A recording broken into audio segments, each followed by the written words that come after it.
हम चाहते थे कि शिरोमणि अकाली दल खुद हमें छोड़ जाए, कहा हरदीप पुरी ने। कमजोर नहीं है डॉक्टर जगमोहन सिंह राजू, कहा तरुण चुग ने। केंद्रीय मंत्री हरदीप पुरी आज अमृतसर पहुंचे। उन्होंने सुबह पहले डॉक्टर जगमोहन सिंह राजू का नामांकन भरवाया और फिर कुछ नेताओं से मिले। शाम पत्रकार वार्ता में उन्होंने केंद्र की तरफ से किए गए कार्यों की सराहना की। किसान मुद्दे पर बोलते हुए हरदीप पुरी ने कहा कि केंद्र ने हमेशा ही किसानों का भला चाहा। किसान अब जिद पर हैं और वह सिर्फ प्रदर्शन करना चाहते हैं।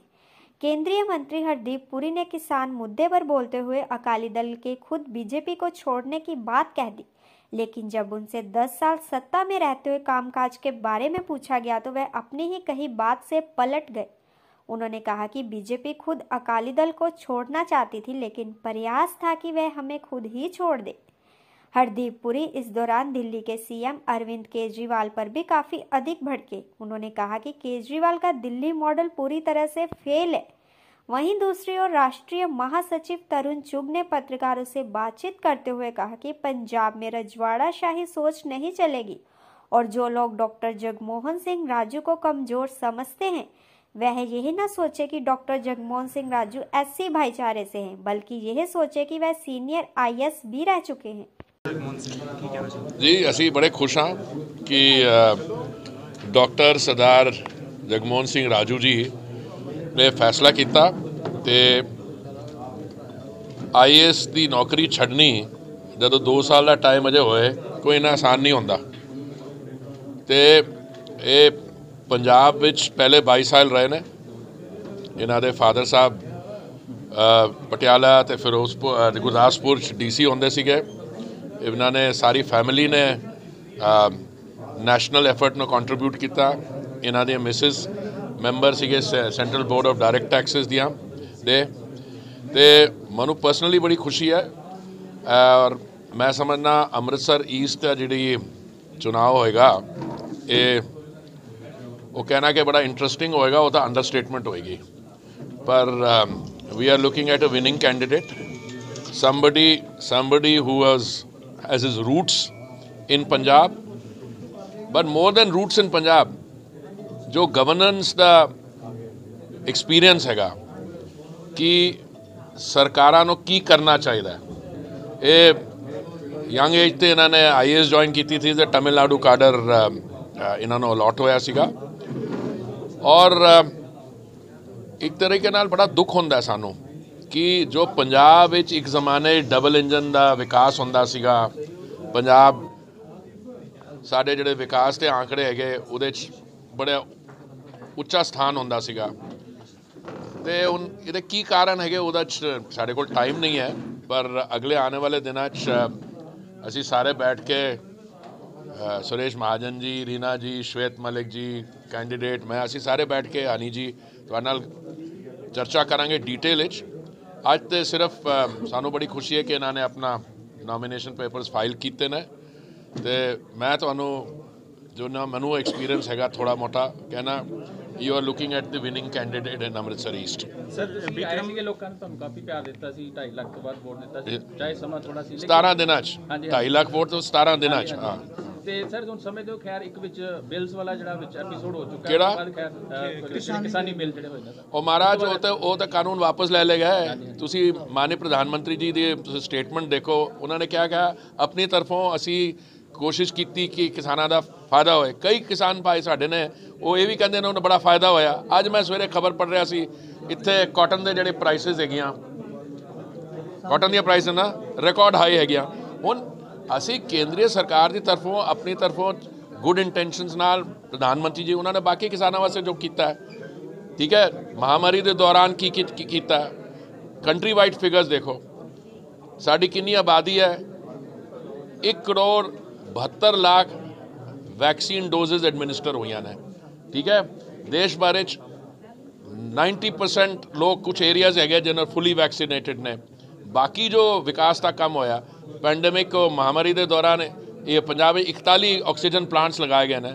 श्री अमृतसर साहब 5 लगाए गए हैं। ये मैं तुहानू पूरे डिटेल देंगा।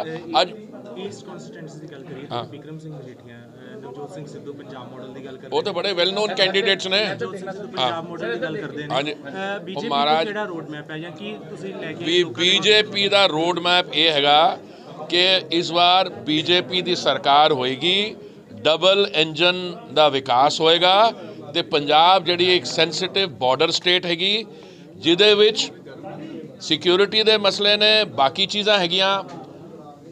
ਇਹ ਬਾਰਡਰ ਸਟੇਟ ਕਿਸ ਬਾਰਡਰ ਨਾਲ ਜੁੜਦੀ ਹੈ? ਇੱਥੇ ਤੁਸੀਂ ਸਮਝੋ ਕਿ ਤੁਸੀਂ ਜਿਨ੍ਹਾਂ ਨੇ ਜਿੱਥੇ ਸਾਡੇ ਵੀਰ ਮਾਰਟਰ ਹੋਏ ਨੇ ਉਹਨਾਂ ਨਾਲ ਜੱਫੀ ਪੱਪੀ ਪੋਲਿਟਿਕਸ ਕਰਨੀ ਜਾਂ ਬਾਕੀ ਜਿਹੜੀ ਸੁਸਾਇਟਲ ਇਲਸ ਹੈਗੀਆਂ ਉਹਨਾਂ ਨਾਲ ਲੋਕਾਂ ਦੇ ਨਾਂ ਜੁੜੇ ਹੋਏ ਨੇ। ਮੈਂ ਸਮਝਦਾ ਕਿ ਇੱਕ ਸਰਦਾਰ ਜਗਮੋਹਨ ਸਿੰਘ ਜਿਸ ਤਰ੍ਹਾਂ ਸਾਫ਼ ਚਿਹਰਾ, ਗਵਰਨੈਂਸ ਐਕਸਪੀਰੀਅੰਸ ਵਾਲਾ ਕੈਂਡੀਡੇਟ ਅੰਮ੍ਰਿਤਸਰ ਈਸਟ ਨੂੰ ਇਹੋ ਜਿਹੇ ਕੈਂਡੀਡੇਟ ਦੀ ਜ਼ਰੂਰਤ ਹੈ। ਮੈਂ ਸਿਰਫ ਅੰਮ੍ਰਿਤਸਰ ਈਸਟ ਦੀ ਨਹੀਂ ਗੱਲ ਕਰ ਰਿਹਾ, ਮੈਂ ਹੁਣ ਜਾ ਰਿਹਾ ਹੋਰ ਬਾਕੀ ਮਲਿਕ ਸਾਹਿਬ ਨਾਲ, ਸੁਰੇਸ਼ ਮਹਾਜਨ ਜੀ ਨਾਲ, ਸਾਰਿਆਂ ਨਾਲ, ਬਾਕੀ ਜਿਹੜੇ ਨੋਮੀਨੇਸ਼ਨ ਫਾਈਲ ਕਰਨ, ਮੈਨੂੰ ਪੂਰਾ ਵਿਸ਼ਵਾਸ ਹੈ ਕਿ ਸਾਡੇ ਬਾਕੀ ਜਿਹੜੇ ਕੈਂਡੀਡੇਟਸ ਨੇ, ਪਿੰਟੂ ਜੀ ਹੈਗੇ, ਡਾਕਟਰ ਰਾਮ ਚਾਵਲਾ, ਉਹ ਸਾਰੇ ਸਫਲ ਹੋਣਗੇ। ਬਾਹਰ ਹੀ ਤੁਹਾਡੇ ਨਾਲ ਚਰਚਾ ਕਰਾਂਗੇ ਆने वाले दिन।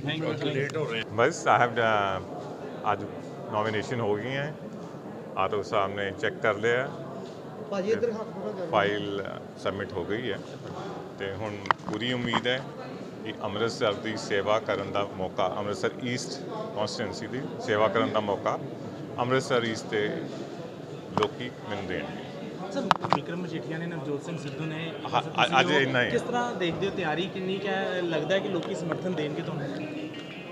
ਨਵਾਂ ਚਿਹਰਾ ਤੁਸੀਂ ਲੋਕੀ ਸਮਰਥਨ ਦੇਣਗੇ ਵਿਕਾਸ ਨੂੰ। ਜੇ ਤੁਸੀਂ ਦੇਖੋ ਅੰਮ੍ਰਿਤਸਰ ਇੱਕ ਪਿੰਡ ਲੱਗਦਾ ਹੈ ਜੀ, ਇੰਨੀ ਗੰਦਗੀ ਹੈ, ਜਿੱਦਾਂ ਦੀਆਂ ਇੱਥੇ ਸੜਕਾਂ ਨੇ, ਜਿੱਦਾਂ ਦਾ ਇੱਥੇ ਇਨਫਰਾਸਟਰਕਚਰ ਹੈ, ਇੱਕ ਵੱਡੇ ਸ਼ਹਿਰ ਵਰਗਾ ਨਹੀਂ ਲੱਗਦਾ ਜੀ। ਮੈਨੂੰ ਲੱਗਦਾ ਹੈ ਕਿ ਅੰਮ੍ਰਿਤਸਰ ਡਿਵੈਲਪਮੈਂਟ ਚਾਹੁੰਦਾ ਹੈ ਔਰ ਡਿਵੈਲਪਮੈਂਟ ਨੂੰ ਵੋਟ ਦੇਣਗੇ। ਦਿਨ ਬਹੁਤ ਥੋੜੇ ਨੇ, ਲੱਗਦਾ ਹੈ ਕਿ ਤੁਸੀਂ ਲੋਕਾਂ ਨੂੰ ਸਮਝਾ ਪਾਓਗੇ ਸਭ ਕੁਝ?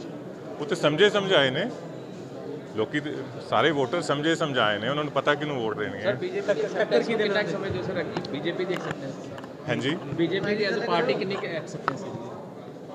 ਮੈਨੂੰ ਨਹੀਂ ਲੱਗਦਾ ਕਿ ਕੋਈ ਵੀ ਵੋਟਰ ਡਿਵੈਲਪਮੈਂਟ ਨੂੰ ਛੱਡ ਕੇ ਕੋਈ ਹੋਰ ਕੰਸੀਡਰੇਸ਼ਨ ਰੱਖ ਸਕਦਾ ਹੈ। ਐਸਾ ਹੈ ਕਿ ਮੈਂ ਹੁਣੇ ਬਾਬਾ ਬਕਾਲਾ ਧੋ ਕੇ ਆਇਆ, ਉੱਥੇ ਵੀ ਕਾਗਜ਼ ਭਰੇ, ਇੱਥੇ ਅੰਮ੍ਰਿਤਸਰ ਈਸਟ ਦੇ ਵੀ ਕਾਗਜ਼ ਅਸੀਂ ਭਰੇ, ਹੁਣ ਵੈਸਟ ਦੇ ਕਾਗਜ਼ਾਂ 'ਤੇ ਜਾ ਰਹੇ ਹਾਂ, ਸੈਂਟਰ ਦੇ ਕਾਗਜ਼ ਅਸੀਂ ਘੰਟਾ ਡੇਢ ਘੰਟੇ ਵੱਲ ਭਰਾਂਗੇ।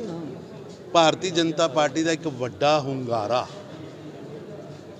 ਪਾਰਟੀ ਦੇ ਪੱਖ ਦੇ ਵਿੱਚ ਪੰਜਾਬ ਦੀ ਜਨਤਾ ਵੱਲੋਂ ਮਿਲਦਾ ਦਿਸ ਰਿਹਾ।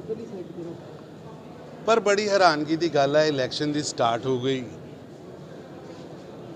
ਪੰਜਾਬ ਦੇ ਮੁੱਦਿਆਂ ਦੀ ਚਰਚਾ ਨਹੀਂ ਹੋ ਰਹੀ, ਈਗੋ ਦੀ ਚਰਚਾ ਹੋ ਰਹੀ। ਸਾਰੇ ਪੱਗ ਦੇ ਲੜ ਵੱਲ ਲੜ ਰਹੇ ਆ, ਮੁੱਦਿਆਂ ਤੇ ਨਹੀਂ ਲੜ ਰਹੇ। ਸੋ ਮੇਰੀ ਬੇਨਤੀ ਹੈ, ਜਿੰਨੇ ਮਰਜ਼ੀ ਕੈਂਡੀਡੇਟ ਹੋਣ, ਜਿਸ ਤਰ੍ਹਾਂ ਦੇ ਮਰਜ਼ੀ ਕੈਂਡੀਡੇਟ ਹੋਣ, ਸਰਕਾਰੇ ਦਰਬਾਰੇ ਕਿਸੇ ਦੀ ਚਲਦੀ ਹੋ ਸਕਦੀ, ਕਿਸੇ ਦੀ ਨਹੀਂ ਚਲਦੀ ਹੋ ਸਕਦੀ, ਲੇਕਿਨ ਲੋਕਤੰਤਰ ਦਾ ਰੱਬ ਜਨਤਾ ਹੈ। ਔਰ ਪੰਜਾਬ ਦੀ ਜਨਤਾ ਪੁੱਛਣਾ ਚਾਹੁੰਦੀ ਹੈ, ਜਿਹੜੇ ਲੋਕ ਅੱਜ ਪੰਜਾਬ ਮਾਡਲ ਲੈ ਕੇ ਆਏ, ਉਹਨਾਂ ਨੂੰ ਪੁੱਛਣਾ ਚਾਹੁੰਦੀ ਹੈ ਕਿ ਜਿਹੜਾ ਮੈਨੀਫੈਸਟੋ 9/1/2017 ਨੂੰ ਸਰਦਾਰ ਮਨਮੋਹਨ ਸਿੰਘ ਜੀ ਨੇ ਪੰਜਾਬ ਦੀ ਧਰਤੀ ਤੇ ਆ ਕੇ ਲਾਗੂ ਕੀਤਾ ਸੀ, ਉਹ 9/1/2017 ਦੇ ਮੈਨੀਫੈਸਟੋ 'ਚ ਕਿੰਨੇ % ਤੁਸੀਂ ਪੂਰਾ ਕੀਤਾ? ਵੀਰ ਜੀ ਤੁਸੀਂ ਸਿਆਣੇ ਹੋ, ਸਾਰੇ ਪੱਤਰਕਾਰ ਹੋ, ਬੜੇ ਪੁਰਾਣੇ ਵੱਡੇ ਵੱਡੇ ਚਿਹਰੇ ਸਾਡੇ ਸਾਹਮਣੇ, ਮੈਂ ਤੁਹਾਨੂੰ ਕਈ ਸਾਲਾਂ ਤੋਂ ਦੇਖਦਾ ਆ ਰਿਹਾ। ਨਵਾਂ ਵਾਅਦਾ ਉਦੋਂ ਹੁੰਦਾ ਜਦੋਂ ਪੁਰਾਣਾ ਪੂਰਾ ਹੋ ਜਾਏ। ਪੁਰਾਣਾ ਵਾਅਦੇ ਦੇ ਬਾਰੇ ਦੱਸਣਾ ਪਏਗਾ ਕਿ ਆਟਾ ਦਾਲ ਦੇ ਨਾਲ ਚਾਹ ਪੱਤੀ ਘਿਓ ਤੇ ਚੀਨੀ ਦਾ ਵਾਅਦਾ ਹੋਇਆ ਸੀ, ਉਹ ਪੂਰਾ ਨਹੀਂ ਹੋਇਆ। ਕਾਂਗਰਸ ਨੂੰ ਜਵਾਬ ਦੇਣਾ ਪਏਗਾ, ਕਾਂਗਰਸ ਨੂੰ ਜਵਾਬ ਦੇਣਾ ਪਏਗਾ ਕਿ 68 ਲੱਖ ਨੌਕਰੀਆਂ ਦੀ ਉਹਨਾਂ ਨੇ ਗੱਲ ਕੀਤੀ ਸੀ, 68 ਨੌਕਰੀਆਂ ਹਜੇ ਤੱਕ ਨਹੀਂ ਮਿਲੀਆਂ। ਮੇਰੇ ਕੋਲ ਮੈਨੀਫੈਸਟੋ ਦੀ ਕਾਪੀ ਹੈ, ਤੁਸੀਂ ਪੜ੍ਹ ਲਓ। ਹਰ ਘਰ ਨੌਕਰੀ, ਪੰਜਾਬ ਦੇ ਕਿੰਨੇ ਘਰ ਨੇ, ਤੁਸੀਂ ਵੀ ਨੌਜਵਾਨ ਹੋ, ਕਿਹਨੂੰ ਨੌਕਰੀ ਮਿਲੀ? ਵਾਅਦਾ ਹੋਇਆ ਸੀ 60 ਲੱਖ ਮੋਬਾਈਲ ਦੇਣ ਦਾ। ਮੇਰੇ ਖਿਆਲ ਤੇ ਤੁਹਾਡੇ ਵਰਗੇ ਮੁੰਡੇ ਤੇ ਮੇਰੇ ਖਿਆਲ ਪਹਿਲੇ ਕਾਲਜ ਹੀ ਪੜ੍ਹਦੇ ਹੋਣਗੇ, 5 ਸਾਲ ਪਹਿਲੇ ਕਾਲਜ ਦੇ ਅੰਦਰ ਰਜਿਸਟਰ ਲਾ ਕੇ, ਟੇਬਲ ਲਾ ਕੇ ਫਾਰਮ ਭਰੇ ਗਏ ਸੀ ਕਿ ਤੁਹਾਨੂੰ ਮੋਬਾਈਲ ਮਿਲੇਗਾ। 5 ਸਾਲ ਬੀਤ ਗਏ, 1800 ਦਿਨ ਬੀਤ ਗਏ, ਨੌਜਵਾਨ ਮੋਬਾਈਲ ਦੀ ਇੰਤਜ਼ਾਰ ਕਰ ਰਹੇ। ਇਹ ਵਾਅਦੇ ਤੇ ਪੂਰੇ ਨਹੀਂ ਹੋਏ। 90,000 ਦਾ ਕਿਸਾਨੀ ਕਰਜ਼ਾ ਮਾਫ ਨਹੀਂ ਹੋਇਆ ਤੇ ਸਿੱਧੂ ਸਾਹਿਬ ਨਵਾਂ ਪੰਜਾਬ ਮਾਡਲ ਲੈ ਕੇ ਆ ਗਏ। ਮਾਡਲ ਤਾਂ ਚੱਲਦਾ ਸਿੱਧੂ ਸਾਹਿਬ, ਚੰਨੀ ਸਾਹਿਬ, ਜੇ ਪੁਰਾਣਿਆਂ 'ਚ ਕੋਈ 10 ਵੀ 25 50% ਰਹਿੰਦਾ ਹੋਵੇ। ਤੁਹਾਡਾ ਤੇ ਜੇ ਹੋਮਵਰਕ ਪੁਰਾਣਾ ਨਹੀਂ ਪੂਰਾ ਹੋਇਆ, ਜਨਤਾ ਕੋਲ ਨਵਾਂ ਕਿੱਥੋਂ ਮੰਗਣ ਦੇ। ਔਰ ਚੰਨੀ ਸਾਹਿਬ, ਤੁਸੀਂ ਸਰਦਾਰ ਮਨਮੋਹਨ ਸਿੰਘ ਜੀ ਦੇ ਮੂੰਹ ਨੂੰ ਲੋਕਾਂ ਨੇ ਵੋਟਾਂ ਪਾਈਆਂ ਸੀ ਕਿ ਮਾਫੀਆ ਰਾਜ ਖਤਮ ਹੋਏਗਾ, ਲੇਕਿਨ ਮੈਂ ਹੈਰਾਨ ਹਾਂ ਕਿ ਮਾਫੀਆ ਸਰਗਨਾ ਤੇ ਖੁਦ ਸਰਕਾਰ ਬਣ ਗਈ।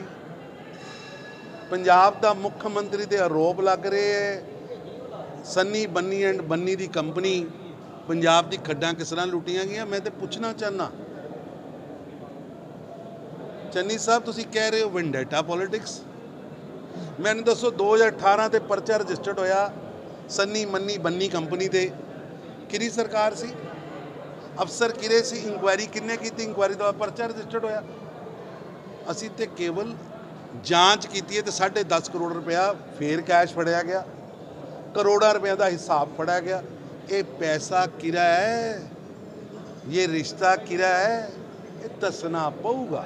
ਪੰਜਾਬ ਦੀ ਖੱਡਾਂ ਦਾ ਖਨਨ ਦਾ ਰੈਵਨਿਊ ਕਿਉਂ ਘਟਿਆ, ਦੱਸਣਾ ਪਊਗਾ। ਔਰ ਇਹ ਰੈਵਨਿਊ ਕਿਹੜੀ ਜੇਬ 'ਚ ਜਾ ਰਿਹਾ, ਕੌਣ ਲੁੱਟ ਰਿਹਾ, ਮਾਮਾ ਭਾਂਜਾ ਚਾਚਾ ਭਤੀਜਾ ਦੀ ਕੰਪਨੀਆਂ ਲੁੱਟ ਰਹੀਆਂ। ਤੁਸੀਂ ਦੇਖ ਲਓ ਰਿਕਾਰਡ ਕੱਢ ਕੇ। 111 ਦਿਨਾਂ ਦੀ ਸਭ ਨਾਲੋਂ ਵੱਡੀ ਸੁਗਾਤ ਹੈ ਕਿ ਪੰਜਾਬ ਦਾ ਰੈਵਨਿਊ ਸੁੱਟਤਾ। ਪੰਜਾਬ ਦੀ ਤਰੱਕੀ ਕਿੱਥੋਂ ਹੋਣੀ ਸੀ। ਔਰ 5 ਸਾਲ ਮੇਰੇ ਕੋਲ ਕਲਿੱਪਿੰਗਸ ਪਈਆਂ, ਖਜ਼ਾਨਾ ਖਾਲੀ ਹੈ, ਖਜ਼ਾਨਾ ਖਾਲੀ ਹੈ। ਸੜਕ ਬਣ ਰਹੀ ਹੈ ਤੇ ਮੋਦੀ ਸਾਹਿਬ ਦੇ ਪੈਸਿਆਂ ਨਾਲ। ਸ਼ਹਿਰ ਦੇ ਅੰਦਰ ਅਗਰ ਵਿਕਾਸ ਹੋ ਰਿਹਾ ਹੈ ਤੇ ਸਮਾਰਟ ਸਿਟੀ ਨਾਲ। ਆਟਾ ਦਾਲ ਆ ਰਿਹਾ ਹੈ ਤੇ ਮੋਦੀ ਸਾਹਿਬ ਭੇਜ ਰਹੇ ਉੱਥੋਂ ਦਿੱਲੀੋਂ ਆਟਾ ਕਣਕ, ਉਹ ਵੀ ਤੁਹਾਡੇ ਕੋਲ ਵੰਡਿਆ ਨਹੀਂ ਜਾਂਦਾ। ਤੁਹਾਡੇ MLA ਦੇ ਘਰੋਂ ਕਣਕ ਦੇ ਬੋਰੀਆਂ ਫੜੀਆਂ ਜਾਂਦੀਆਂ। ਕਿਸ ਨਾਂ ਤੇ ਵੋਟ ਮੰਗਣ ਆਏ ਹੋ, ਕਿਸ ਕਾਰਨ ਵੋਟ ਮੰਗਣ ਆਏ ਹੋ। ਆਪਣਾ ਪੁਰਾਣਾ ਰਿਕਾਰਡ ਲੈ ਕੇ ਆਓ, ਜਨਤਾ ਦੀ ਦਰਬਾਰ 'ਚ ਆਓ। ਅਸੀਂ ਵੀ ਖੜੇ ਹੋਵਾਂਗੇ, ਤੁਸੀਂ ਵੀ ਖੜੇ ਹੋ ਜਾਓ। ਅਸੀਂ ਆਪਣਾ ਹਿਸਾਬ ਦਿੰਦੇ, ਤੁਸੀਂ ਆਪਣਾ ਹਿਸਾਬ ਦਿਓ। ਮੁੱਦਿਆਂ 'ਤੇ ਇਲੈਕਸ਼ਨ ਲੜੀਏ, ਨੱਕ ਦੇ ਸਵਾਲ ਬਣਾ ਕੇ ਤੂੰ ਮਹਿਮਾ ਦੀ ਇਲੈਕਸ਼ਨ ਨਹੀਂ, ਮੁੱਦਿਆਂ ਦੀ ਇਲੈਕਸ਼ਨ ਹੋਣੀ। ਸਰ, ਉਹਦਾ ਠੀਕਰਾ ਜਿਹੜਾ ਕੈਪਟਨ ਸਾਹਿਬ ਤੇ ਫੋੜਤਾ ਜੀ ਉਹਨਾਂ ਨੇ ਕਿ 4.5 ਸਾਲ ਕੈਪਟਨ ਸਾਹਿਬ ਰਹੇ ਨੇ, ਜਿਹਦੇ ਕਰਕੇ ਕਿ ਅਸੀਂ ਕੁਝ ਕਰ ਵੀ ਨਹੀਂ ਸਕੇ ਤੇ ਹੁਣ ਜਿਹੜਾ ਅਸੀਂ ਕਰਕੇ ਦਿਖਾਵਾਂਗੇ। ਮੇਰਾ ਐਸਾ ਕਹਿਣਾ ਹੈ, ਤੁਹਾਡੇ ਕੋਲ ਸਰਕਾਰੇ ਦਰਬਾਰੇ ਸਭ ਨਾਲੋਂ ਜ਼ਿਆਦਾ ਰਿਪੋਰਟ ਹੁੰਦੀ। ਇਹਨਾਂ 'ਚ ਕਿਹੜਾ ਜਿਹੜਾ ਪੁਲਿਸ 5 ਸਾਲ ਤੋਂ ਮੰਤਰੀ ਨਹੀਂ ਸੀ। ਚੰਨੀ ਸਾਹਿਬ ਮੰਤਰੀ ਸੀ, ਸਿੱਧੂ ਸਾਹਿਬ ਮੰਤਰੀ ਰਹੇ, ਸਰਕਾਰ ਚਲਾਉਣ ਦੇ ਨੇ। ਇੱਕ ਬ੍ਰਹਮਿੰਦਰਾ ਜੀ ਮੰਤਰੀ ਸੀ, ਸੁੱਖੀ ਜੀ ਮੰਤਰੀ ਸੀ, ਰੰਧਾਵਾ ਸਾਹਿਬ ਮੰਤਰੀ ਸੀ। ਅਸੀਂ ਆਪਣੀ ਨੌਨ ਪਰਫਾਰਮੈਂਸ ਤੋਂ ਭੱਜ ਨਹੀਂ ਸਕਦੇ। 5 ਸਾਲ ਦਾ ਔਰ ਮੰਤਰੀ ਬਣਨ ਅਸੀਂ ਸਿੱਧੂ ਦੇ ਫੋਨ ਆਉਂਦੇ ਨੇ ਪਾਕਿਸਤਾਨੋਂ, ਤਾਰਾਂ ਪਾਰ ਤੋਂ ਫੋਨ ਆਉਂਦੇ ਨੇ। ਤਾਰਾਂ ਪਾਰ ਪੰਜਾਬ ਚਲਾਊਗਾ, ISI ਪੰਜਾਬ ਚਲਾਊਗੀ, ਜਵਾਬ ਦੇਣਾ ਪਊਗਾ। ਬੀਜੇਪੀ ਕੋ ਕਿਹੜਾ ਰੋਡ ਮੈਪ ਹੈ, ਤੁਸੀਂ ਉਹਨਾਂ ਦੇ ਇਲਜ਼ਾਮ ਲਗਾਤੇ ਬੀਜੇਪੀ ਪੰਜਾਬ ਦੇ ਵਾਸਤੇ ਕੀ ਲੈ ਕੇ ਆ ਰਹੀ ਹੈ। ਅਸੀਂ ਜਿਸ ਤਰ੍ਹਾਂ ਮੱਧ ਪ੍ਰਦੇਸ਼ ਦਾ ਵਿਕਾਸ ਕੀਤਾ, ਜਿਸ ਤਰ੍ਹਾਂ ਗੁਜਰਾਤ ਦਾ ਵਿਕਾਸ ਕੀਤਾ, 20% ਗਰੋਥ ਇਨ ਫਾਰਮਿੰਗ ਹਿੰਦੁਸਤਾਨ 'ਚ ਸਾਡੀਆਂ ਸਟੇਟਾਂ 'ਚ। ਜਿਸ ਤਰ੍ਹਾਂ ਇੰਡਸਟਰੀ ਦਾ ਵਿਕਾਸ ਕੀਤਾ, ਜਿਸ ਤਰ੍ਹਾਂ ਉੱਥੇ ਕਾਮਰਸ ਖੜਾ ਕੀਤਾ, ਸਰਵਿਸ ਸੈਕਟਰ ਖੜਾ ਕੀਤਾ। ਸਾਡੇ ਕੋਲ ਐਗਜ਼ਾਮਪਲਸ ਨੇ। ਅਸੀਂ ਪਿਛਲੇ 30 ਸਾਲ ਤੋਂ ਸਰਕਾਰ ਰਨ ਕਰ ਰਹੇ ਹਾਂ, 30 ਇਅਰਸ। 5 ਸਾਲਾਂ 'ਚ ਧੂੰ ਨਿਕਲ ਕੇ 111 ਦਿਨਾਂ 'ਚ ਬਾਂਹ ਕਰਤੀ। ਖਜ਼ਾਨਾ ਖਾ ਜਾਓ। ਇਹ ਕਿੱਥੋਂ ਦੀ ਸਰਕਾਰਾਂ ਨੇ। ਮੈਂ ਪਿਛਲੇ 8 ਸਾਲ ਦਾ ਹਿਸਾਬ ਦੇਣ ਨੂੰ ਤਿਆਰ ਹਾਂ ਮੋਦੀ ਸਾਹਿਬ ਦਾ। ਅਸੀਂ 40 ਕਰੋੜ ਲੋਕਾਂ ਨੂੰ ਬੈਂਕਿੰਗ ਨਾਲ ਜੋੜਿਆ। ਅਸੀਂ 11 ਕਰੋੜ ਝੌਂਪੜੀਆਂ 'ਚ ਰਸੋਈ ਗੈਸ ਪਹੁੰਚਾਇਆ। ਅਸੀਂ 10 ਕਰੋੜ ਲੋਕਾਂ ਕੋਲ ਸ਼ੌਚਾਲੇ ਪਹੁੰਚਾਇਆ। ਇਹ ਦੱਸਣ ਨਾ ਹਿਸਾਬ ਦੇਣ। ਅੱਜ ਪੰਜਾਬ 'ਚ 1 ਕਰੋੜ 42 ਲੱਖ ਲੋਕਾਂ ਨੂੰ ਮੋਦੀ ਸਾਹਿਬ ਦੀ ਸਰਕਾਰ ਅਨਾਜ ਦੇ ਰਹੀ। ਜਵਾਬ ਨਹੀਂ ਹੈਗਾ।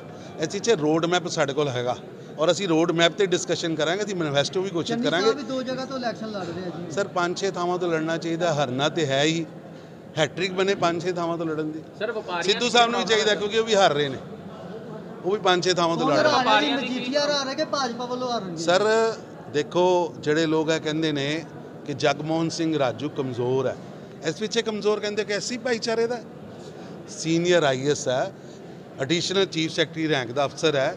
ਤੁਸੀਂ ਇਹਨੂੰ ਕਮਜ਼ੋਰ ਕਹਿ ਰਹੇ ਕਿਉਂਕਿ ਉਹਦੀ ਐਸੀ ਭਾਈਚਾਰੇ ਤੋਂ ਹੈ। ਇਹ ਜਿਹੜੀ ਰਜਵਾੜਾ ਸ਼ਾਹੀ ਦੀ ਸੋਚ ਪੰਜਾਬ 'ਚ ਨਹੀਂ ਚੱਲਣੀ। ਸਰ, ਵਪਾਰੀਆਂ ਦੀ ਪ੍ਰੋਬਲਮ ਹੈ ਸਰ, ਕੱਚੇ ਮਾਲ ਦੀ ਬਹੁਤ ਜ਼ਿਆਦਾ ਜਿਹੜੀ ਹੈ, ਮੈਟਲ ਖਾਸ ਕਰਕੇ ਬਹੁਤ ਜ਼ਿਆਦਾ ਵੱਧ ਗਿਆ, ਜਿਹਦੇ ਕਰਕੇ ਮਹਿੰਗਾਈ ਬੜੀ ਵੱਧ ਗਈ। ਸਰ, ਉਹਦੇ ਵਾਸਤੇ ਐਸਾ ਕਿ ਸਾਨੂੰ ਪੰਜਾਬ ਦੀ ਇੰਡਸਟਰੀ ਨੂੰ ਸਮਝਣਾ ਪਏਗਾ। ਇਹਦੇ 'ਤੇ ਇੱਕ ਲੰਬੀ ਡਿਸਕਸ਼ਨ ਦੀ ਲੋੜ ਹੈ। ਅਸੀਂ ਰਾਹ ਮਟੀਰੀਅਲ, ਸਾਡੇ ਕੋਲ ਫਾਰਮਿੰਗ ਦਾ ਐਡਾ ਵੱਡਾ ਰਾਹ ਮਟੀਰੀਅਲ, ਅਸੀਂ ਉਹਦੀ ਇੰਡਸਟਰੀ ਨਹੀਂ ਪਾ ਪਾਏ। 7 ਦਸ਼ਕਾਂ ਤੋਂ ਪੰਜਾਬ ਕਹਾਰ ਰਿਹਾ। ਸਾਡੇ ਕੋਲ ਐਡਾ ਵੱਡਾ ਫਾਰਮਿੰਗ ਸੈਕਟਰ ਦਾ ਰਾਹ ਮਟੀਰੀਅਲ ਹੈ, ਪੰਜਾਬ ਕੋਲ ਕੋਈ ਰੋਡ ਮੈਪ ਨਹੀਂ। ਅਸੀਂ ਲੈ ਕੇ ਆਵਾਂਗੇ ਰੋਡ ਮੈਪ।